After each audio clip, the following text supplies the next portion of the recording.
Before I start this video, I would like to note that I'm not hating on the TF team. I hold no grudge against them, and I bet they really do like the game and want it to grow. I think the biggest reason for why the game's development has been so slow is entirely Valve's fault. I'm not saying the TF team is entirely innocent, they certainly messed up a lot of things. But if you're wondering why the Pyro update took well over a year, it's because of Valve. If anyone from the TF team is watching this, don't take it personally. And if Jill is watching, go play Overtime already!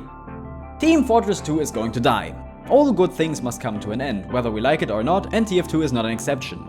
Now, I feel like I need to address something, because I'm sure a lot of people are going to jump to conclusions already and spam the comments about how this is just yet another "Does TF2 is die?" video. Actually, it doesn't really matter what I say, because I know some of you are gonna do that anyway. I am not saying Team Fortress 2 is dead, because it isn't. No, Overwatch didn't kill it, nor will it anytime soon. But the game is dying, slowly but surely. That is a fact. And it's not because of you or me or anyone else. Instead, it's all Valve's fault. But why is it Valve's fault? See, the problem is that Valve has absolutely no interest in TF2. The TF team does, but it's incredibly tiny and seems to constantly shrink in size. You're likely wondering why Valve wouldn't care about one of the most played games on Steam, which makes them a lot of money. Well, it all boils down to their lovely work on whatever you want policy. Let me explain. Valve's policy states that employees can work on whatever they like, their tables even have wheels. That also means that they can't just hire new people and assign them to projects, because no one is getting assigned to anything, they can do whatever. That sounds good on paper, but it should have stayed on that paper under a whole bunch of other paper. It might have worked back when they were still a small company. Back then they still had to think about what to work on because they needed to make money. But nowadays, there's really no reason to make anything new because they get tons of money from Steam and TF2 and CSGO and Dota without much input really. I mean, if you didn't have to do anything, would you actually do work? Or would you just do what's fun for you? Which is fine, but the thing is that no one is interested in TF2 or Half-Life or Portal or Left 4 Dead. Oh, but TF2 is so old! So, World of Warcraft is even older and it's still being worked on. And it's not like they don't get money from TF2 or that they wouldn't get tons of money from releasing Half-Life 3. I can almost guarantee that if Half-Life 3 got released, they would be swimming in money simply because of all the memes and all the hype that has been built up over the years.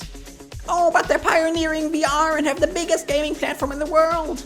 Here's a question. Did Valve fans ever ask for that? Yes, they're certainly excellent, Steam especially, but the fans want games and or support for existing games.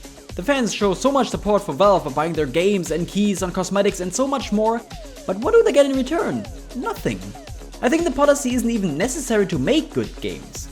Companies like EA and Ubisoft may be releasing garbage over and over again, but I highly doubt it's only because they have a traditional policy with people being assigned to certain games. The main problem, I think, are strict deadlines, huge demands and zero empathy or respect for the game developers or the games themselves. If they gave them enough freedom and possibilities but still kept the traditional way of making games, then I'm sure their games wouldn't be milked so much and wouldn't have so many issues. I think Valve should do the same. Let's assume that the only reason TF2 is being worked on is because people are interested in it and not because it makes them money, even though it really does. Even if they changed their policy and assigned people only to games that made them enough money, they wouldn't need to pull the plug on the game or release a new one every year like CSGO. CSGO, good gemacht. They wouldn't need to pull the plug on TF2 or release a new one every year like COD. They could still keep the game sort of alive and profit at least a bit from it. They don't need to be greedy. They don't have to make all of the money, they can make some of the money. And if you argue that's how companies work, no one is forcing them. Especially since Valve has no shareholders and they get more than enough money from Steam anyway. Plus, they seem to be doing really well despite not having released a new game in years, and by barely working on the multiplayer games they have. But the most compelling argument against their policy is, if it works so well and is so great, then where's Half-Life 3, and Portal 3, and Left 4 Dead 3, or the Pyro update? I mean, even if that one comes out soon, it took over a year to be made. That's not healthy or good in the slightest. If the policy actually fosters creativity, then where is that creativity? Is it in VR? Is it in the platform that sells games they didn't even make? Is it in yet another Hearthstone clone? Nothing against Artifact, I'm sure the game might be alright, but is that all Valve has to offer? They pioneered the video game industry with Half-Life, pretty much established the class-based multiplayer shooter genre with TF2 and created one of the most unique puzzle games with Portal and even made one of the first co-op FPS horde mode games, Left 4 Dead. And this is all they can come up with after all these years? Their way of handling things doesn't innovate or make sure great games are made. If anything, it makes sure it doesn't happen. Okay, maybe Valve doesn't want to make games anymore. Maybe they just want to focus on Steam and other existing multiplayer games and just mess around with VR. That's perfectly fine, even though it would be wasted potential in my eyes. But then, why leave their fans in the dark? Why not tell them so they don't expect new things from Valve? Oh, wait.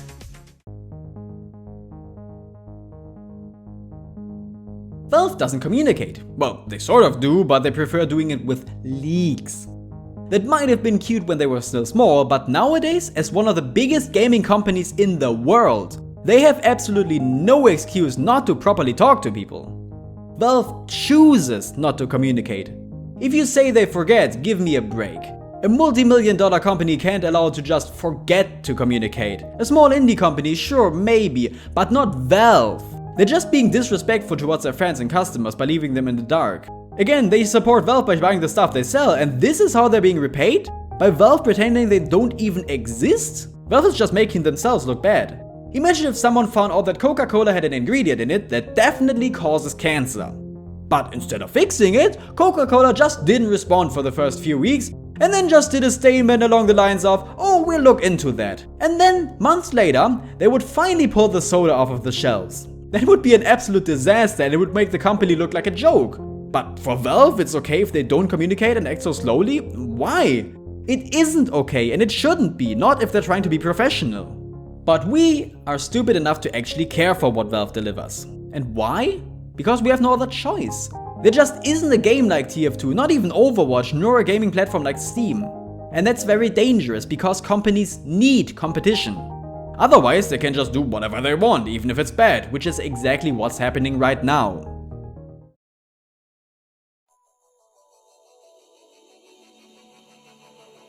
But Valve doesn't seem to care about us, nor TF2. Sure, there's some developers interested in the game, but even that interest will go away and they will move on. So the game will get less and less attention until eventually it won't get updated at all anymore. We need to accept this, there is no way around it. Even if Valve did change the policy to a more traditional one, they will still move on eventually. They're not the only ones though. The players themselves are going to care less, mainly as a result of Valve's actions, or rather lack thereof, but also because they lose interest as well. In fact, it's happening right now. Oh, but look at the player numbers, and it's still one of the most played games on Steam. Well, here's a problem. Player numbers don't mean everything. Few questions. How many of those are actual people and not just bots? How many of those play on actual servers and not just Mario Kart trade or idling servers? How many of those play the game regularly and don't just pick it up once and then never again? Whatever the number is, I'm sure it's a lot less than what you're seeing. Only Valve knows the true amount, and I'm sure it's slowly decreasing. So what can we do about it? Nothing, really. Well, that's not quite true. I think the best way to keep the game alive is to play it. A game only truly dies when no one plays it anymore, so as long as the community is there, the game is there too. Plus, a ton of stuff in the game is by the community anyway, all these maps and cosmetics and effects. The workshop contains so many things that it could last the game for another 5 years. Which is why Valve might actually end up giving the community full control over the game. But not without keeping the majority of all income though, because of course. While I don't think that would be the best result, I would be very happy if the community could release updates and content whenever they liked, without having to rely on Valve, because they are very unreliable. So if Valve cut off the middleman, which is themselves, I bet the game could live much longer than with Valve. However, this is all speculation. Perhaps the community would do an even worse job, and it's not like handing over control to the fans is an easy thing to do. But maybe, if Valve eventually quits working on the game, and even shuts down the servers, the community might be able to pick up the pieces.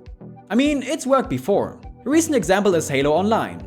Halo Online was a Halo 3-like multiplayer shooter that got cancelled. But someone actually made a free mod for the game which allows people to play it on player-hosted servers. So never underestimate what communities can do. Another way to support TF2 is to buy things, but actually think about what you spend money on. If the new campaign pass still gives you cases as a quote-unquote reward, or if something else just isn't worth your money, or if you think it's unhealthy for the game, then don't buy it. You don't need to support everything Valve does, you don't need to buy anything at all, really. Speak with your wallet. All these art style breaking heads and unusuals wouldn't be in the game if people didn't keep paying so much money for them. And if you dislike tiered cases or think they're bad, don't buy keys for them. Force Valve to think of something better. If they saw that Valve didn't make them enough money, they would have two options. Either offer better content that the community is willing to pay for, or just pout like a spoiled brat and just pull the plug. If it's the latter, then I won't really mind. Because I refuse to support such unhealthy and toxic behavior, and I don't think you should support it either. Otherwise, they might use more and more scummy tactics, and if you spoke up about them, they could just threaten to stop working on the game unless you agreed. I just won't dance for Valve because they threatened to take my toys away. If they were so stupid to miss out on an opportunity to make more money just by offering better content, then so be it. It's not my fault. It's Valve's fault. That doesn't mean the game is doomed though. Yes, Valve will lose interest, that's guaranteed. When or how fast that happens, I can't tell. But if it happens, that doesn't mean the game is dead. There is a future for TF2 and that future is you, the player. Play the game, invite other people to do the same, be nice to new players, don't rant at them. Explain how the game works, create a nice community that people want to be part of. So that even when the day comes that development for TF2 stops, it still has something to fall back on, and that's the player base. It might not be the same it used to be, but if we do everything right, it can still be something nice. And no, I'm not saying you should play the game for Valve, nor that you should force yourself to play it. If you don't feel like playing anymore, that is fine. I just mean that if you care for the game, and it makes you happy playing it, and you don't want that feeling to go away, then just play it. And that's really the final word. I've lost faith in Valve a long time ago, but I still have faith that some people of the TF2 community will keep the game alive. I will try to be part of that, and you can try too. But that is pretty much it for this video. What do you think? Do you agree? Do you disagree? Was there something I missed? If yes, then please write it down below. And also please tell me if you have any criticism, because I can use that to improve my future videos. But anyway, thank you very much for watching, have a wonderful day and goodbye.